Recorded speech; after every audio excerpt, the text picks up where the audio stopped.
Don't know about you, Dan. Last night, so much football on, I did not know where to look. I ended up, for some obscure reason, watching Real Madrid against Marseille. The glitz. You were drawn to the glitz of Madrid. I think I was.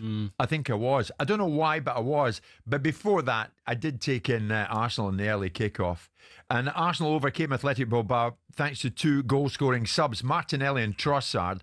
Martinelli came off the bench for Eze, scored with only 36 seconds on the clock. Danny, their £250 million summer spend, has it left them with a fully locked and loaded squad truly built for success this time? It's looking that way. I mean, they've got competition for places everywhere, all over the pitch. Got 4 good centre-halves now, full-backs competing. Their forward line, they've got an abundance of talent, good variation, well organised, always brilliant defensively. I mean, there's no excuses now. Yeah, they are covered. Every base is covered. Have they got better depth than Liverpool? Yeah, I think defensively for sure. I mean, attack-wise, Liverpool have got a lot of options as well, so you wouldn't kind of be worried for Liverpool in that respect. But the 4 centre-halves they've got are all very, very capable. Arsenal and Liverpool don't quite have that. Right. But yeah, they're going to be up there, Jim. They're a very good side. Yeah. And Arsenal don't have to play particularly well to win, a bit like Liverpool recently, to be honest. But if you think of Odegaard and Saka, Havertz all being out last night. Ben White. A year ago. Saliba. A year ago, if they were going into that game with those players out, I think most people are going, they might struggle. And now it's not really being talked about. Great point. It's a great point. And now we're in the territory, Simon, of talking about finishers. I think it was Eddie Jones, wasn't it? When he was Just out of in curiosity, charge of why England. are we phrasing the question? Are they based upon a result against Atletico Bilbao, who've been beaten at home in the last 2 games by Alaves and Osasuna? No, I'd have said the same last week. So, I mean, but the genesis of the question that we're doing is because they've beaten Atletico Bilbao, which everybody said before the game they were going to, and quite frankly they should do, and a team that's, as I say, just lost at home in the last 2 games against Alaves and Osasuna without scoring a goal. No, but hang on, they've got huge depth that they didn't have before. Sure. Declan Rice coming off the bench at the weekend. Yeah, no, what Simon's saying is why is the question coming after a win against an average side? I think the question... They lost to Liverpool. Yeah, but in a very... But they still lost. Game. Yeah, but Simon, Danny's made a good point. There is real depth. It's staring us in the face. No Saka, Havertz, Saliba, Ben White, Odegaard last night. And he didn't rely in the starting 11 to get them through the tie. It was the finishers who got them through the tie. Fantastic. But put that lack of depth, that depth they've now got, which is replaceable with the players that they've put in play, might not have beaten a better side. So they've beaten an average side. They might not, but they've got more chance because they've got more strength. But it doesn't mean they're going to get over the line. No, true, Danny. But it was a lack of depth, Simon, that cost them last season. Well, was it? Or was it an inability? Yes. Hold on. Was it an inability to buy a player in January because they made ridiculous offers for players at the last minute to be able to get over the challenges that they had of losing Havertz and Gabriel Jesus and not having a striker? But that's fair, but that's still a lack of depth. Sure. But what I'm saying is that the argument that we're making now is that the depth that they've got, based upon current performances, and when they've come up against an elite side, when they had their depth, they still got beat. This is not an elite side. So the question is, can they overcome Liverpool? If the argument is, can they win the Champions League? Well, who knows? Because we're seeing at this moment in time Real Madrid in some form of mediocrity, I think. And I don't think Real Madrid are going to dominate the Champions League this year. But would you not concede with the depth they've now got, though, Simon? They stand a much better chance of going all the way. Yes. But I don't need to concede it. I accept it because I've said for the last 2 seasons, Arsenal need to spend 250 million quid a year to stand still. Right. Stand still so means... accept it? No, to stand still. Not to win leagues. I don't know whether Arsenal... They've got no excuses left now. There's no reasons why people... I know that we're going to talk about Ernesto Valverde's wonderful appraisal of Arteta. If you're spending the kind of dough that you're spending, that he's spending, and producing the kind of players that he's got, and you're doing it season on season on season, and been given the kind of resources that he's been given over the last 3 or 4 seasons, you have every right to be in the conversation about winning leagues and winning competitions. Well, you're right. As yet, you haven't. Well, as you said, Ernesto Valverde, or as you said, Valverde, pre-match in Arteta, he's one of the best coaches in the world, and he's showing what he can do at Arsenal. They don't let you play. They press in every duel. They insist. It's hard to press them. They're a team with a stamp on them, and that stamp is Arteta. And now I think, Simon, we all must concede they have the depth that so many Arsenal fans were craving for. Will it take them all the way in a competition like this? That remains to be seen. So the question that was asked of Arteta and this stamp was, is he brave enough? And the question was asked, and it was answered by people like Emmanuel Petit, who played for Arsenal, that they felt that there was questions still to be asked about Arteta. True. You can squeeze the life out of average sides. Let's see you squeeze the life out of top sides and beat them in games in terms of the Liverpools and the opposition that you've got to overcome to win leagues and Champions Leagues. Right. Not Atletico Bilbao. They ain't going to be winning the Champions League. They ain't going to be winning La Liga. So what you're doing is you're beating the sides that you should beat. But Right, Danny, I think we're agreed. The squad was thin last season, wasn't it? It wasn't good enough, as it turns out, to win the Premier League or the Champions League. Is it now? Well, it's got a better chance. They might still fail to get over the line for some of the reasons Simon just talked about. There are people who think they need to be a bit more gung-ho and a bit braver and more creative at times. That might come and grow as the season goes. In big games. In bigger games. Yeah. I mean, if you think of Klopp's Liverpool, they were risk takers. Pep's City would steamroll a team. You know, they just batter teams in their success. They just keep going forward. It was football that the fans wanted to see. The thing with Arsenal is in the bigger games, he does tend to be a little bit more cautious. Who has the aura? There was a thing about City a couple of years ago where people talked about City, they were beaten before they went on the field. Like Liverpool back in the day, teams going out psychologically beaten. Who has this aura? Because I don't know if Liverpool do, because Liverpool last year were great at certain times, but they weren't as to me, as compelling as previous Liverpool sides, albeit they won the league, of course. And City had this aura. Do Arsenal have an aura? I don't know if they do. I think teams go to Arsenal. Fair question, actually. I think teams go to Arsenal now and think, not much chance here. They're home. Really? Well, top same at sides. Anfield. Top sides. Oh, no, top side. The top sides, you lose that because you've got the best players. They're the ones that are going to have to compete against the league. They're not going to compete against Leeds, are they? No, exactly. So we'll wait and see. The question is about depth. They've got it. Yes, they've got it. Is their quality better than PSG's? Is their quality better than Liverpool's? I think they're going to get. I think they'll go close in both. I'm going to put it out there, Dan. It's a great point you made. So Arsenal fans listening this morning, yes, you've got the depth, but do you have the quality? In the big games. In the big games to get the results that you crave them to get. Do they have the quality to go all the way and win this Champions League? You've got the depth. We're agreed on that. They didn't have that depth last season, but do they have it now? And you've got the finishers. And by finishers, I mean individuals don't start, come on and make the difference, like Martinelli and Trossard last night. At that point, finishers. We're going to hear from Arteta on that, Danny. Okay. But I'll put that out now. Do you have the quality to go all the way now that you've got the depth?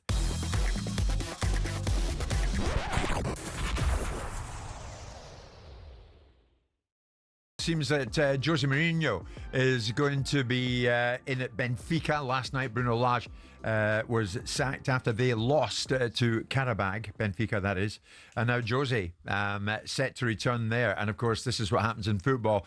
What's next in the Champions League? Benfica-Chelsea after Chelsea play Bayern Munich. We're talking about Arsenal at the moment. Danny's in, of course, Wednesday morning alongside Simon. We're talking about Arsenal. They might have do they have the quality now to go all the way now that they've got the depth? This is what basically we're talking about. In the past, they couldn't have coped when they were without Saka, Havertz, Saliba, Ben White, Odegaard, as they were last night. Now they do, it seems. And Simon's right. Athletic Bilbao, no world beaters, but they still went there and won.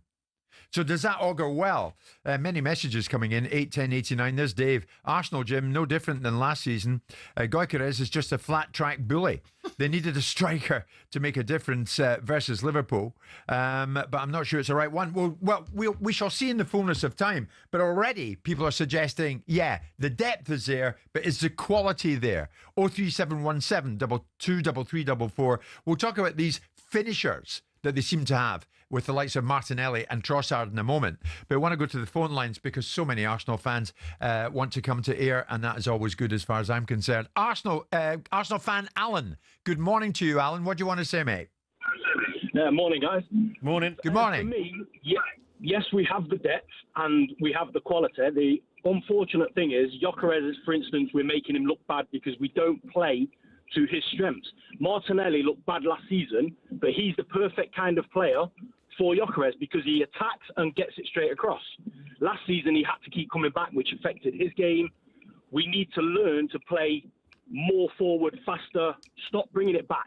Pass back. Because then Gyökeres, if you watch him as a striker, he makes the run, but then the ball isn't coming, so then he has to come back, and then he's not in a position where he needs to be as a striker, so he looks like he doesn't know what he's doing. But if we play the ball a lot faster to him, if we start playing like with a striker that we haven't had for so long, he will look better. We will be more attacking. We will look better. But until we learn to play that way, it will be the same story as last season, unfortunately. Okay, so a note of caution from you, Alan. I mean, has Alan got a point? What do you make of it, Danny? Is it too early to tell? Yeah, I mean, I think Arsenal will play a bit differently in different games depending on the opposition. But more importantly, when you have a striker who plays the position and it's his normal job, the players around him will adapt and start to build relationships with him and understand what he needs. It doesn't just very rarely you get that cohesion really quickly in forward areas. You know, the other thing with Arsenal at the minute, because they've now got so many variations, you're playing with different players a lot in his first few weeks, Gyökeres. And he still managed to get a few goals. So I'd say just be a little bit patient. Yeah. I think he's a real handful. He'll score bags of goals for them. I think so too. Ben is a big Arsenal fan. Ben, good morning.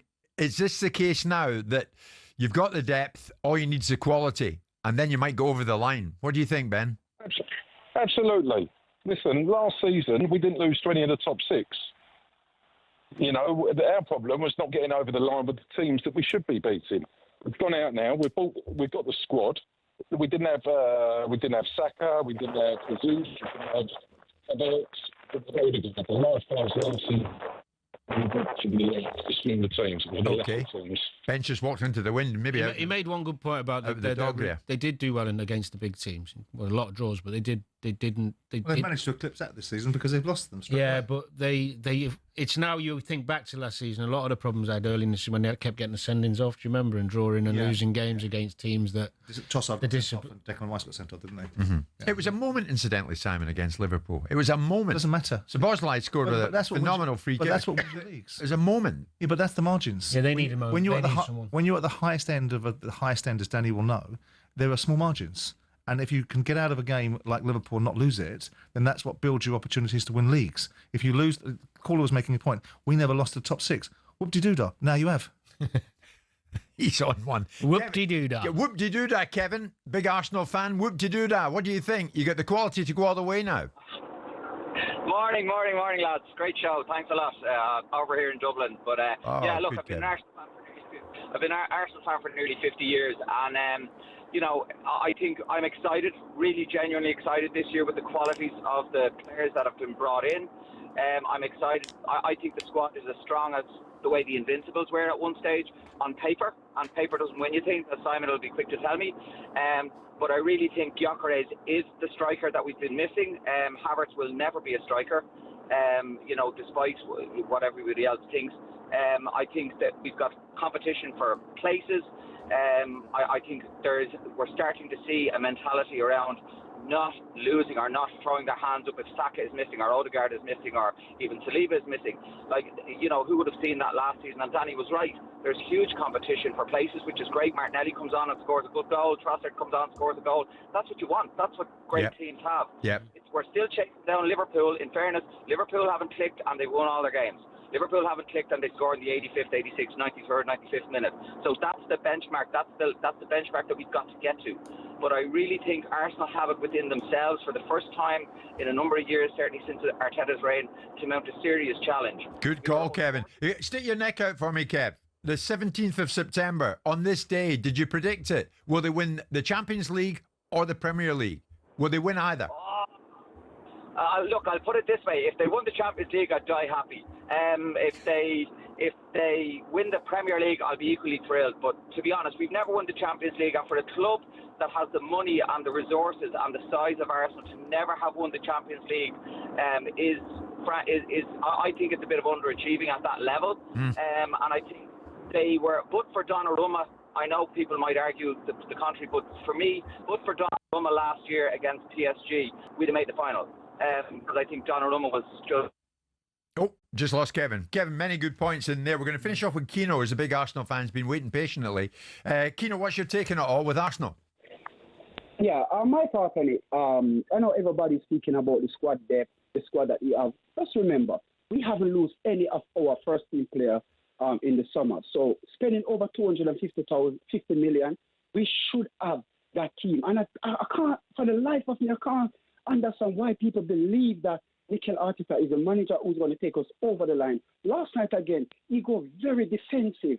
It's just because we're playing a weak team why we come away with that 2 points, with that 3 points. Martinelli and Trossard come on and score. But if you realize, it's only Gyökeres make 2 shots, I believe, on target for the whole game. Club Athletic did not make a shot on target. They didn't have an out and out number 9. Yeah. So we go defensive. We go Marino. We have players on the bench that can play a number 10. We need creativity in the team. And this is what Mikel Arteta is taking back from the team. Creativity. We've done it at Liverpool, we get done. Now we go away again last night.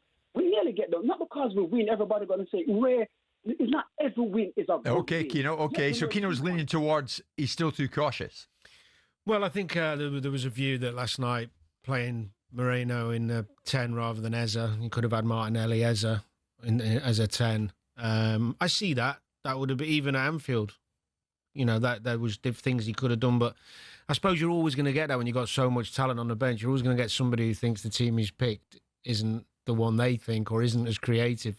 I do get it. There are games I watch Arsenal and you think, go on, you know, let it go. Yeah. But the problem is with that is then they lose that brilliant defensive shape and that stability he likes because they've had the best defensive record for the last 2 seasons. I think I'm right with that. So it's a difficult one. It's a difficult one. I think They've conceded 1 goal, Danny, and it was that free kick. Sabozlai. Yeah, and I think that says it all, doesn't it? But in terms of the big games, you've got to take a risk, and we'll see. We'll see. They'll feel they're in the right place. Yeah, and Arteta thinks he's got enough to go and win it. And if he doesn't, as we said at the beginning of this chat, if he doesn't win it this year, questions will be asked. Sure. Well, Valverde did say, they're a team with a stamp on them, and that stamp is Arteta. We'll see if Arteta and Arsenal can show that they've got the quality to go all the way in the Champions League.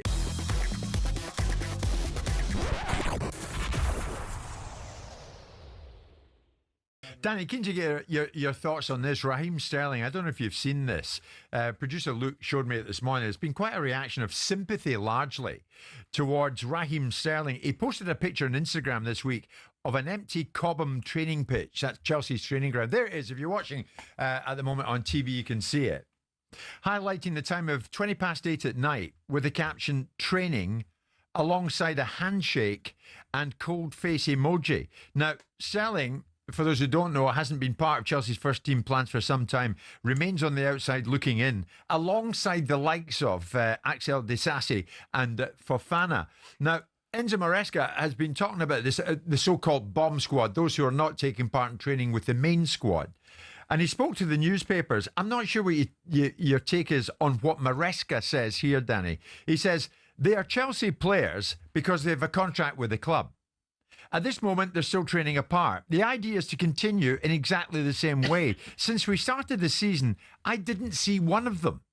I didn't see Renato Vega. I didn't see Axel Disasi. I didn't see Raheem Sterling because they train at a different time on a different pitch. I haven't seen them since we started the season.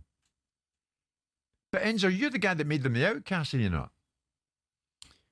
Well, it's hard to speak specifically about each individual, but if you want to get out badly enough and play football, you generally find a way. If that means you have to cut your wages a bit, then you have to cut them.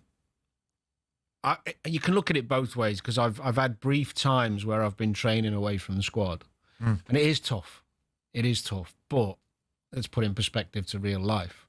Was that in the evening, like Sterling is doing here? No, a bit later in the day, not in the evening. But when you were training, Danny, did you think, I'll make a good impression here? Tricky, I know, to imagine Danny doing that, but I'll make a good impression here, and that might springboard me back into the main squad. Yeah, I stayed pretty focused, actually, just for myself, really. Not thinking I'd be back in the squad, but keeping myself as fit as I could because I knew that chapter would come to an end. And those lads will have, hopefully, opportunities in January. So they've got to do it for themselves. I see both sides to the argument. It's not a new message, though, is it? I mean, he slung him out last year.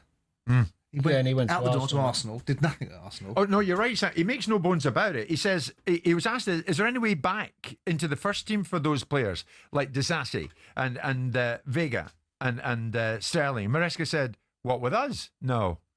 No, he made his decision a year ago. Sterling went out and had an opportunity to create a new narrative about himself. Did nothing.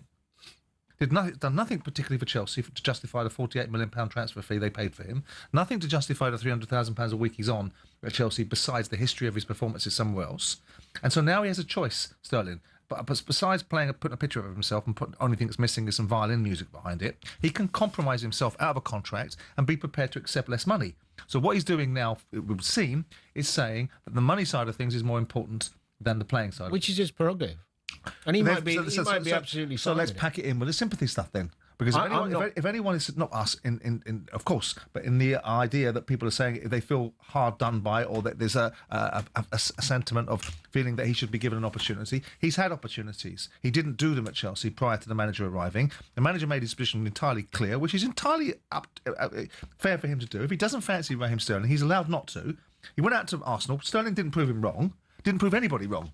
Right, comes back from Arsenal, he can go and say, well, actually, if Chelsea are prepared to write off the 18 million worth of transfer fee that's left on their books, and I can go on some form of free or a discounted transfer fee to make it happen, I'll be prepared to take a view on my salary to be able to get myself playing. But it would appear because someone somewhere would take Raheem Sterling if it was on the right kind of money for them to slot into their budget. Yeah. Clearly, so then when you're posting a picture of yourself on Instagram, give it a break. These are choices that you've made. If you're posting it to elicit... Well, is he posting it for sympathy? Well, why else would you do be. it? I mean, what is the purpose of posting an Instagram picture of yourself? To show how excited you are. Come on. You know what it's about. Well, 8:20 a night, Danny. You kind of see where he's going with it. Training in inverted commas, alongside a handshake and a cold face emoji. In your time at Palace, did you ever have any of these bomb squads? Players still under contract, but having nothing to do with the first team? Yeah, of course you do. It's the bomb squad. Did you okay that? I okayed the manager to make decisions that he felt that he needed to make with players. Did you make them train at night?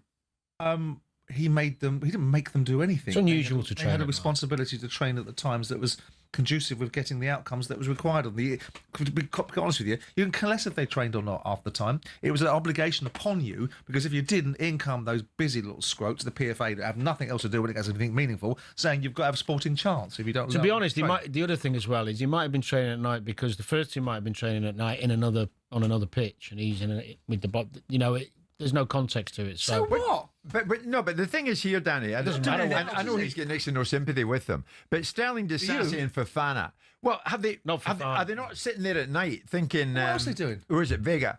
Are they not sitting at night thinking, we've hit a brick wall here? Some players do it differently. Some crack on and keep themselves really good, and others become dismissive and just don't care. It depends on the individual and what you want from your next chapter. The worst thing you can do is start feeling sorry for yourself and not put it in, because you'll end up suffering. And when you do get the opportunity, you won't be ready. The bigger question above all this is, why has Raheem Sterling gone into such marked decline? Why has he gone from a player? I mean, I've never rated him that highly anyway. So why has he gone from a player that was perceived to be a match winner at Manchester City, perceived to be the match winner for England in the Euros of 2020, I think it was, and now cannot get a game at two leading football clubs and is marginalised to such a level that he can't even train with the first team now. The question is, how's that happened? He's 30 years of age. Yeah. He's not, and this decline has been going on since he was 27. Well, way back at the beginning of this, and I'll put it to you, Danny, and then, God love me, I'll put it to Simon. Do these players deserve any sympathy? Not really. No. Well, I understand it because I'm a player and I know how tough it can be. Exactly. But generally, you're not going to get sympathy. What about old heartless Harry? Okay. When you're earning 200 bags a week, people forget what you're earning. You can't forget it. No, forget what you're earning, because the only time it ever comes into what you're earning is when you're not doing what you should be doing. The question is, who brought this upon him? If the answer is himself, then how can anybody in a real world, without being ridiculously over-sentimental about something that they've got no fundamental understanding of, have any empathy with it? But is there much sympathy? Are we creating a narrative that's not really there? Well, it's all down to the Instagram post, isn't it? And what message is he sending?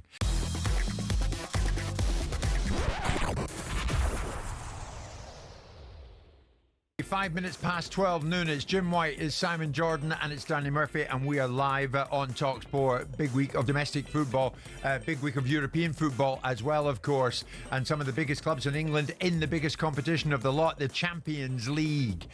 Newcastle fans might be buoyed up with reports that Lamine Yamal is reportedly ruled out of Barcelona's Champions League tie up in the northeast tomorrow night, out due to injury. That one is live on talkSPORT. Chelsea, meantime, not tomorrow night. They're in action tonight. They travel to Bayern Munich. They are in action tonight, and that one is live on talkSPORT too. I wonder if Chelsea fans have got a feeling about this. After conquering the world in the summer, can Chelsea now go on and conquer Europe too? Because remember, they became Club World Cup champions. Are they going to become Champions League champions again? Todd Bowley, of course, co-owner at the football club, spoke to this show just a day after they won over in the USA. They won the big prize, the Club World Cup. And he said, yeah, Chelsea fans should be optimistic. I think the boys have shown that, they are, a force to be reckoned with. And we knew all along in the value of the project, but we're hopeful that every day we wake up, the odds are that, Chelsea is going to win something big. And they did. But this was a tournament I don't think Danny Murphy had much time for. Am I right? And yet they won it. Chelsea won it. Well, when you look at it now, do you think, yeah, fair play? Well, there was huge financial reward for winning it, which we know. And maybe in some quarters, some kudos. From a footballing perspective, I don't see that. I didn't watch hardly any of it, to be honest with you. Does it do anything for the mentality of the dressing room? I don't think so. Club World Cup champions. Chelsea going against Bayern Munich tonight. That's how I tagged it. I think, Danny. I think if you beat a team like PSG and the hype around them and you feel good about it, that gives you some belief, yeah. The actual title of winning it, maybe to some players. I don't think to the better players. They know it. They know what it is. It was a tournament that was made for money without the best teams in Europe. Be it there was a few good teams there. The rest were average teams they had to play against. So I don't think credible players who've got a bit about them see it as some sort of huge award, or I don't know. Maybe I'm wrong. They've got it on their chests, so haven't they? Amazing. Club World Cup that'll help. That might help them tonight in Munich. Then we'll see. No, it won't. But I think the fact is that Chelsea have won a tournament. They competed in it. They won it. Whatever you think of it, I think this tournament will become more and more meaningful. The Champions League is all about money. So there's no distinction between this competition and the Champions League. The Champions League is now playing more games. There's more revenue being generated. There's more money going to the sides. The minimum entry, and you're seeing Man City turning up and getting 65 million for turning up in the Champions League. That's before they win a game and before they distribute some of their gate attendances. So the nature of football, to say it's about money, it's all about money. The whole thing's about money. Yeah. And some of it's about participation. Chelsea won a competition by beating PSG. It leads them into a new mentality and a new era in this club. If you talk about whether John Terry was in that dressing room or Ashley Cole was in that dressing room or whoever else were great Chelsea players at the time, Drogba, and on and on and on, maybe they'd have diminished it because they were used to winning other things. This Chelsea group ain't won anything. So with due respect, this is an opportunity for them to build. Yes, they've got to won the European Conference League. I accept that, but let's have it right. That's the third tier of European football, and it really will be looked at the run to the. Well, if that's the case, then that would apply the same. It does. It has the same value because you do get used. Winning is a habit.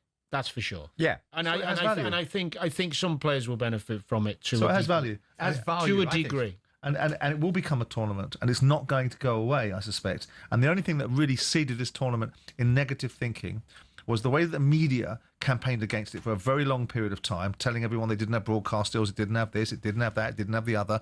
It was played in this space. It's the lack of quality in it. Go to the World Cup and watch England beat Iran 6-0. Exactly. In every competition, you will have minnows in there. That's the nature of the beast, and they don't become minnows further down the line. They get an opportunity to develop. Yeah, but you win. The title is you're the best team in the world.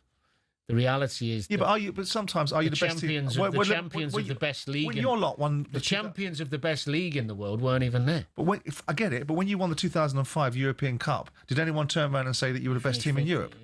The champions of Europe were there, Danny. Yes, PSG and Chelsea beat them. Yeah. But you know the qualification process and how that worked for the teams in that tournament.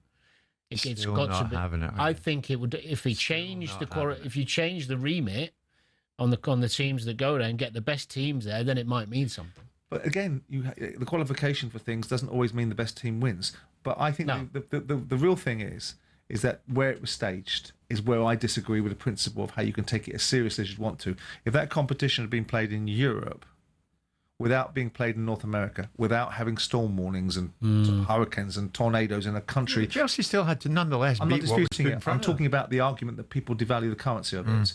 This is the domestic football campaign. The biggest and most valuable leagues in domestic football are in Europe. They account for 70% of the global revenue that's attached to domestic football. So why play a tournament in North America? Maybe because the sycophant Infantino saw it as a commercial opportunity, and maybe it cozies up to Trump because they've got another year to go before the World Cup. Who knows the methodology behind it? Or maybe the money was in the room there. Yeah. But that's the thing that I do think diminishes it. If it had been played in Europe, you might have had more currency from the Western media or from the European media about what it was and what it wasn't. Well, two European giants go head-to-head tonight. Chelsea's one of them. They're in Germany to take on Bayern Munich. Bayern Munich, in their ranks, won Harry Kane. He's looking forward to this.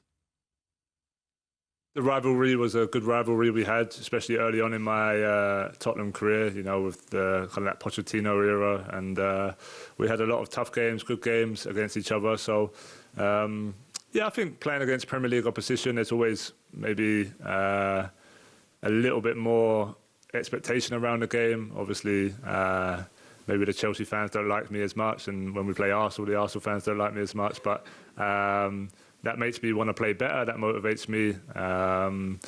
Look, there's going to be some familiar faces that I played against, some that I play with England. So all those things added, it just brings a little something special around the game. Interesting on this one, going into it. Michael Owen speaking on the Rio Meets podcast regarding Harry Kane, he spoke about this. And Michael Owen saying, I disagreed with him going to Germany. I was outspoken about that. I still think he was nuts. You're on the verge of being the all-time Premier League goal scorer. I don't see it. Winning the Bundesliga, it's like if you go up and you move up to Celtic and you win the league, you're like, oh, yeah, sure. You win every year, but there's no great achievement in that. So he really went all out on that, didn't he? Well, I understand where he's coming from because I know Michael and the mindset of a striker and scoring goals and the personal accolades of being the greatest Premier League scorer would be big for any striker. So Michael's talking from a striker's point of view. I think Shearer would probably say the same, just the way they are. Being the all-time Premier League, I understand why he sees that as an opportunity missed. In terms of comparing Celtic to Munich, I wouldn't do that because at Bayern Munich, he was going to a club that are realistic winners of the Champions League. So I don't think he was just thinking domestically. I think he was thinking this is an opportunity of maybe winning Champions League as well. He didn't want to stay come the end of his career, and he lost the opportunity, not having won anything. Yeah, and he also lost the opportunity to go to City, didn't he, a couple of years ago? Right. And I don't think one of the other big boys was in. I don't think Liverpool or Arsenal would have been in, and not that he'd have ever gone to Arsenal anyway. So he was limited with his options. You're damned if you do and damned if you don't. If he'd have stayed at Tottenham just to try and win or become the Premier League's all-time goal scorer, he'd have got hammered from someone else saying he's got no ambition or, Well, exactly. I mean, Owen says a great achievement would have been being the top goal scorer in the Premier League. But would it? If he goes to... He's at Bayern Munich now. He's already won one league title. If they win the Champions League this season, Kane can stick the two fingers up to Owen. In a way, he could, possibly, yeah. But Michael's position is coming... Or Michael's thought process is coming from a striker who thinks about the strike and thinks about themselves and the records. Because if you become the Premier League's greatest all-time goal scorer, your legacy is greater. Well, he could have been Liverpool's greatest goal scorer, but he decided to go to Real Madrid and sit on the bench. So I don't understand his point. Yeah. I mean, it's talking for talking's sake, isn't it? I know it's rich, but the fact of the matter is